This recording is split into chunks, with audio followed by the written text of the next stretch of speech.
Welcome to VVV9 news channel. Jaggepeta పట్టణంలో స్థానిక వైఎస్ఆర్ కార్యాలయం నందు మీడియా సమావేశంలో మాట్లాడుతూ నియోజకవర్గ ఇన్ఛార్జ్ తన్నీరు నాగేశ్వరరావు నిన్నటి రోజున శాసన మండలిలో ముస్లింలపై ఆరోగ్య శాఖ మంత్రి సత్యకుమార్ చేసిన అనుచిత వ్యాఖ్యలను ఖండించిన వైఎస్ఆర్సీపీ ముస్లిం నాయకులు మరియు వైఎస్ఆర్ కాంగ్రెస్ పార్టీ సమన్వయకర్త తన్నీరు నాగేశ్వరరావు 100 ఎలుకలను తిన్న పిల్లి హజ్ యాత్రకు వెళ్లి వచ్చింది అని శాసన మండలిలో అనుచిత వ్యాఖ్యలు చేసినందుకు గాను అతను మైనార్టీలకు క్షమాపణ చెప్పాలని డిమాండ్ చేశారు. అలాగే పార్లమెంట్లో ప్రవేశపెడుతున్న వర్క్ బోర్డు తీర్మానాన్ని అందరూ కలిసి ఏకగ్రీవంగా ఖండించాలని, మైనార్టీలకు ఒక ప్రత్యేకమైన గుర్తింపు ఉందని, వాళ్ళు ఎప్పటి నుంచో భారతదేశంలో కలిసి జీవిస్తున్నారని, వాళ్ళని విభజించి పాలించి వారికి ఇబ్బంది పెట్టడం, వారి ఆస్తులను నిబంధనలు మార్చడం సరైన పద్ధతి కాదని వాటిని వెంటనే ఖండించాలని తెలిపారు. ఈ కార్యక్రమంలోని పాల్గొన్న ముస్లిం మైనార్టీ నాయకులు ఫిరోజ్, జుబేర్, వైఎస్ఆర్ కాంగ్రెస్ పార్టీ నాయకులు, కార్యకర్తలు పాల్గొన్నారు.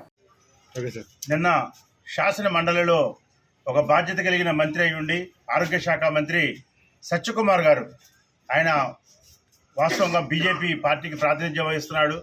ఆయన మొట్టమొదటి నుంచి కూడా హిందుత్వవాదం మీద చాలా బలంగా తన వాణి వినిపించే వ్యక్తి.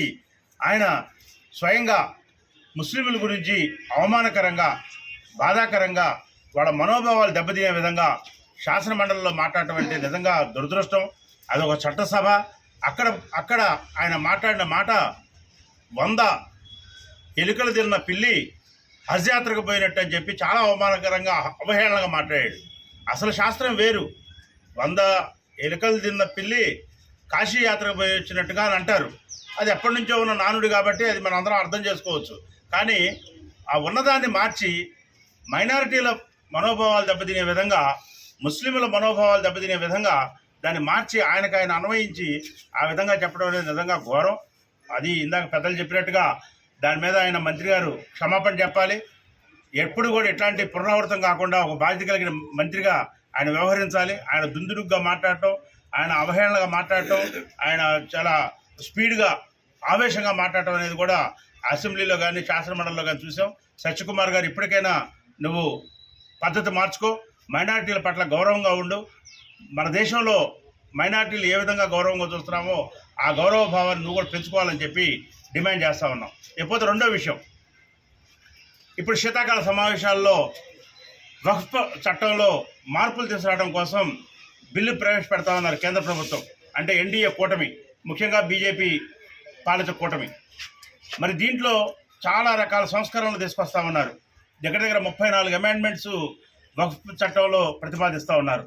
నిన్న వైఎస్ జగన్మోహన్ రెడ్డి గారు పార్లమెంట్ సభ్యులకి అందరికీ కూడా సమావేశం పెట్టి, మీరందరూ కూడా పార్లమెంట్లో, లోక్సభలో కానీ రాజ్యసభలో కానీ ఈ వక్ఫ్ చట్టాన్ని వ్యతిరేకించండి, దీన్ని పూర్తిగా మీరు బహిష్కరించండి, దీని మీద అవసరం వస్తే పార్లమెంటును కూడా స్తంభింపజేయండి అని చెప్పడం జరిగింది. ఎందుకు అనంటే వక్ఫ్ బోర్డు అనేది ఒక స్వయం ప్రతిపత్తి కలిగిన సంస్థ, కేంద్ర స్థాయిలో కానీ రాష్ట్ర స్థాయిలో కానీ.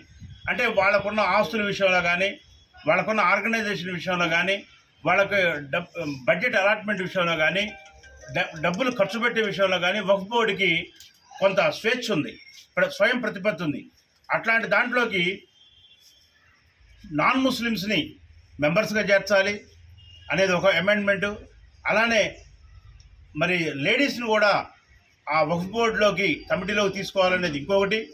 అలానే CEO ర్యాంక్లో ఎవరైతే చీఫ్ ఎగ్జిక్యూటివ్ ఆఫీసర్ ఉంటారో వక్ఫ్ బోర్డుకి, వాళ్ళను కూడా మీరు నాన్ మైనారిటీస్కి, నాన్ ముస్లిమ్స్కి కూడా వాళ్ళకి అవకాశం ఇవ్వండి అనేది ఇంకొకటి.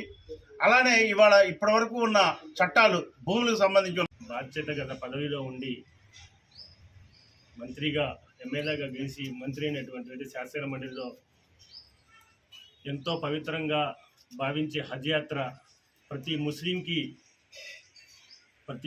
అతను హజ్కి వెళ్ళే ప్రతి మనిషికి హజ్ యాత్ర చాలా గొప్పది. అది మక్కా ఉన్నటువంటి ప్రదేశం. అటువంటి ప్రదేశానికి వెళ్ళడానికి ముస్లింలు ఎంతగానో ప్రాతినిధ్యం వహిస్తారు. అటువంటి దాని మీద నిన్న ఒక బాధ్యత గల పదవిలో శాసన మండలిలో మంత్రి హజ్ యాత్రికుల గురించి అనుచిత వ్యాఖ్యలు చేయటం శాసన మండలిలో అందరూ చూస్తున్నారు. రాష్ట్రమంతా చూస్తుంది, ప్రపంచం మొత్తం చూస్తుంది. అటువంటి శాసన మండలిలో అందరూ చూస్తుండగానే అనుచిత వ్యాఖ్యలు చేయటం ఆ మంత్రికి సబబేనా? దీని మీద చంద్రబాబు నాయుడు గారు కూడా ఖండించకపోవటం, అక్కడ ఉన్నటువంటి వాడు కూడా ఖండించకపోవటం, దీన్ని మేము తీవ్రంగా పరిగణిస్తున్నాం. ముస్లింల చేత ఓట్లు వేయించుకొని గెలిచి ఇలా ముస్లింలు భావించే పవిత్రమైన హజ్ యాత్రను అవమానంగా మాట్లాడటం, దీన్ని మేము తీవ్రంగా ఖండిస్తున్నాం. తర్వాత మౌజంలో ఇమాములకి 10,000 రూపాయలు జీతం, ఇమాంకి 5,000 రూపాయలు మౌజన్కి ఇవ్వటం, దాన్ని పెంచుతామని చెప్పారు. నిన్న అసెంబ్లీలో దాని యొక్క మాటే రాలేదు. మా డిమాండు ప్రతి ఇవాళ 10,000 రూపాయలతో ఒక ఇమాం గారు జీవించడం అంటే ఎంత కష్టకాలం. ఈ 3,000 రూపాయలు అద్దెలు కట్టుకొని వాళ్ళ ఫ్యామిలీతో వచ్చేసి ఎక్కడి నుంచో వచ్చేసి ఇక్కడ ఊరోళ్ళు ఇమాములుగా ఉంటారు. దాని మసీదుకి శుభ్రపరచుకోవడం కోసం మౌజాన్ని పెడతారు.